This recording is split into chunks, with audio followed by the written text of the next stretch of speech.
নমস্কার বন্ধুরা, নতুন একটি ব্লগে তোমাদের স্বাগত। ভিডিওর শুরুতেই জানাই শুভ নববর্ষের প্রীতি ও শুভেচ্ছা সকল বন্ধুদেরকে। আমরা এই পয়লা বৈশাখের দিন চৌগুছে গিয়েছিলাম একটা বেঙ্গলি রেস্টুরেন্ট, যেটা লালবাজারের সামনে অবস্থিত, ভোজ কোম্পানিতে। গিয়ে এত গরমের মধ্যে ক্যাবে একটু সমস্যার মধ্যেই পড়ি, এসি চলছিল না। তবে গতবারের এক্সপিরিয়েন্স থেকে যে দুঃখ পেয়েছিলাম, এবার ততটা ভিড় কিন্তু এই রেস্টুরেন্টের সামনে ছিল না। আমরা ভেতরে একটু 5 মিনিট থেকে 10 মিনিটের মধ্যেই আমরা আমাদের সিট পেয়ে যাই। ঢুকেই ডান দিকে সিঁড়ি আছে, যেটা দিয়ে দোতলায় গিয়েও তোমরা সিটিং অ্যারেঞ্জমেন্টে বসতে পারো। আর নিচটা তোমাদেরকে আমরা শেয়ার করছি। আমরা নিচেই সিট পেয়েছিলাম। মাঝের এই জায়গাটাতে দুটো দুটো করে টেবিল আছে, আর ডান দিক বাদ দিকে চারটে চারটে করে। তো অনেক লোক নিয়েও তোমরা অবশ্যই যেতে পারো, তাহলে একটু প্রায়র ইনফরমেশান থাকলে খুব ভালো হয়। ঢুকেই আমরা থালি কী আছে একবার দেখে নিলাম, কারণ নববর্ষে বিভিন্ন রকম স্পেশাল থালি ছিল। ইলিশ থালি ছিল, চিংড়ি ভাপা থালি, ভেটকি পাতুরি থালি, চিতল মাছের মৈত্যা থালি। আমরা নিয়েছিলাম ইলিশ ভাপা থালি, যাতে এত বড় একটা ইলিশ মাছ তো ছিলই, তার সঙ্গে ছিল মাটন কষা, দেন সোনামুগ ডাল, আলুর ঝুরি ভাজা কারি পাতা দিয়ে, আর ছিল শুক্তো। এটাকে মিক্স ভেজ বলছিল, বাট এটা আমার শুক্তোর মতো লেগেছে।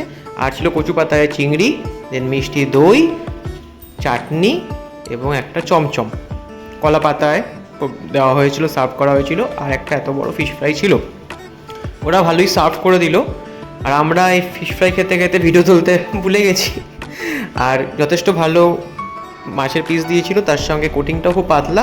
মোটামুটি আমাদের ভীষণ ভালো লেগেছে, একটা বেঙ্গল লঞ্চের মতোই। দেন সোনামুগ ডাল দিয়ে আমরা খাওয়া স্টার্ট করি, আলু ভাজা দিয়ে। ভীষণ টেস্টি ছিল খাবারগুলো। তো এক্সপেকটেশন ধীরে ধীরে বাড়ছিল, হয়তো সব খাবারগুলি ভালো হবে। বাঙালি খাবার, বাঙালিদের একটা অন্যতম শুভ দিন। তো আমরা একটা থালি নিয়েছিলাম, যেটা শেয়ারেবল, তোমরাও চাইলে সেটা করতে পারো। আর তার সঙ্গে আমরা একটা রাইস বোল নিয়ে নিয়েছিলাম এক্সট্রা। তো তাতে আমাদের ভীষণভাবে পেট ভরে যায়। এটা হচ্ছে কচু পাতায় চিংড়ি ভাপা, সেটাও আমাদের ভীষণ ভালো লেগেছে। খাবার মোটামুটি দারুণ ছিল, চিংড়ি মাছের পিসগুলো বেশ দারুণ দিয়েছে। এই হচ্ছে ইলিশ মাছ, মোটামুটি খারাপ পিস দেয়নি, তবে যেহেতু মাছের ডিম হয়ে যায়, তাই কারণে মাছের টেস্ট একটু কম ছিল। সেই জায়গাটা আমাদের একটু হতাশ করেছে।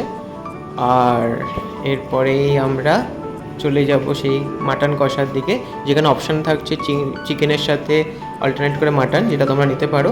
তো যেটা আমরা ভেবেছিলাম পোলাওয়ের সাথে খাবো, পোলাওয়ের ভাতটা একটু হার্ড হয়ে গেছিলো, আমরা রিভিউতে বলেছি। আর মাটনটা একটু শক্ত ছিল, তো বাড়ির মতো সেই ফিল আসেনি।